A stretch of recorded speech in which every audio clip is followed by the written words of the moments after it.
الرياض. وينضم إلينا من جدة الأكاديمي والمحلل السياسي خالد بطرفي. أستاذ خالد بطرفي، ما قراءتك في هذه المعلومات التي كشفت عنها وزارة الداخلية السعودية بخصوص هويات منفذي تفجيرات المسجد النبوي الشريف والقطيف؟ أولا أن الفكر الضال ليس له جنسية، وهو فكر عابر للقارات، فكر عابر للجنسيات. نجد احنا الجنسية الباكستانية بالإضافة لجنسيات السعودية. الشيء الثاني اللافت للنظر أن اثنين من الأخوة الذين قاموا بالعملية في القطيف سبق القبض عليهم قبل ذلك، تطالب بإطلاق موقوفين وتمت مناصحتهم وإطلاق سراحهم. الشيء الثالث أن أعمارهم كلها في حدود 20، وهذا أمر يعني يجب أن يلفت انتباهنا وانتباه التربويين وانتباه، يعني يجب أن تكون هناك دراسة كيف استطاع هذا الفكر الضال أن يتسلل إلى هذه العقول الصغيرة وهؤلاء الشباب الذين أمامهم المستقبل، يعني يقتلون أنفسهم بهذه السهولة، ويعني وكأنما حياتهم رخيصة إلى هذه الدرجة. أما أهم ما يلحظ هنا سرعة الإنجاز الأمني بالتعرف على هويات هؤلاء، رغم أنها تحولت إلى أشلاء. يعني هناك ما في شك يعني استخدام تقنيات حديثة للتعرف على الدي ان اي، يعني معلومات استخبارية جيدة للتوصل إلى هؤلاء ولمن يتعاون معه. في 19 شخص الآن، أو عفوا 17 شخص الآن تم القبض عليهم لهم علاقة بهذا الموضوع. أيضا مهم أن جميع هؤلاء لم يصلوا إلى أهدافهم، جميعهم تم اعتراضهم من قبل رجال أمن شكوا فيهم.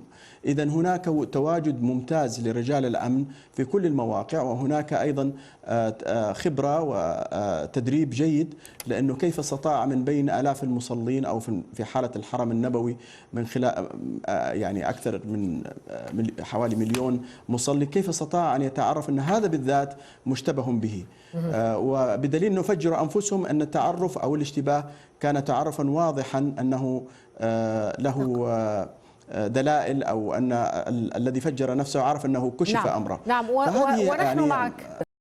صور الشباب منفذي تفجيرات المسجد النبوي الشريف وأيضا تفجير القطيف، هذه صورهم الآن على الهواء مباشرة.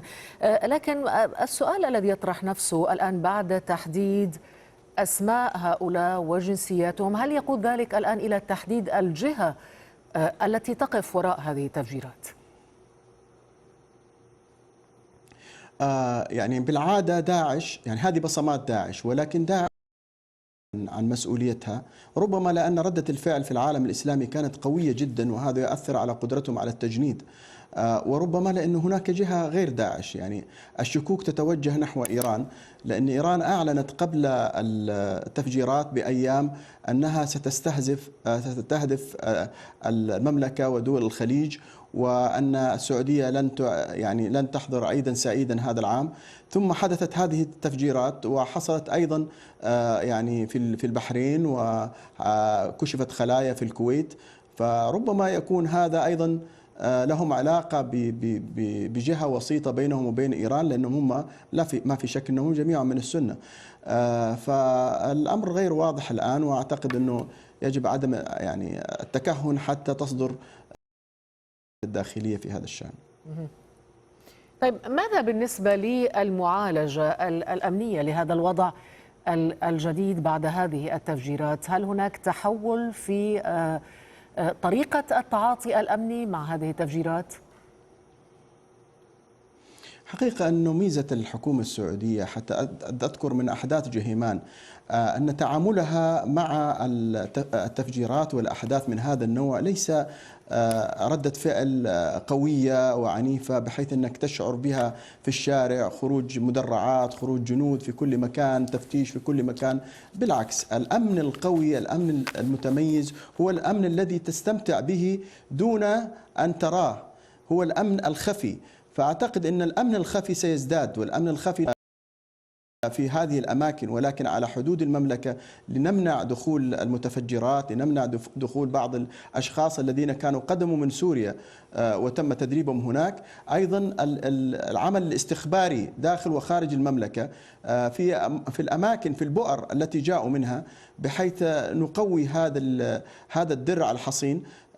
أما أن تنتظر حتى يعني يصلوا إلى أهدافهم فهذا يعني يتطلب شيء إعجازي، لأن هناك عشرات الآلاف من المساجد، وهناك مساجد تستوعب الملايين كما في الحرم المكي، والآن الحج قادم في الطريق. فكيف تستطيع أن تفتش كل مصلي وكل عابد أو تشعر الناس بالمضايقة بدخول وهم في دخولهم لدور العبادة؟ أعتقد أن الأمن الخفي هو الذي سيزداد هو في المرحلة القادمة، والأهم من ذلك توعية المواطنين بحيث يصبح يعني كل مواطن هو رجل الأمن الأول كما قال الأمير محمد بن نايف. شكرا جزيلا لك أستاذ خالد باطرفي، الأكاديمي والمحلل السياسي السعودي، كنت معنا من جدة. أفاد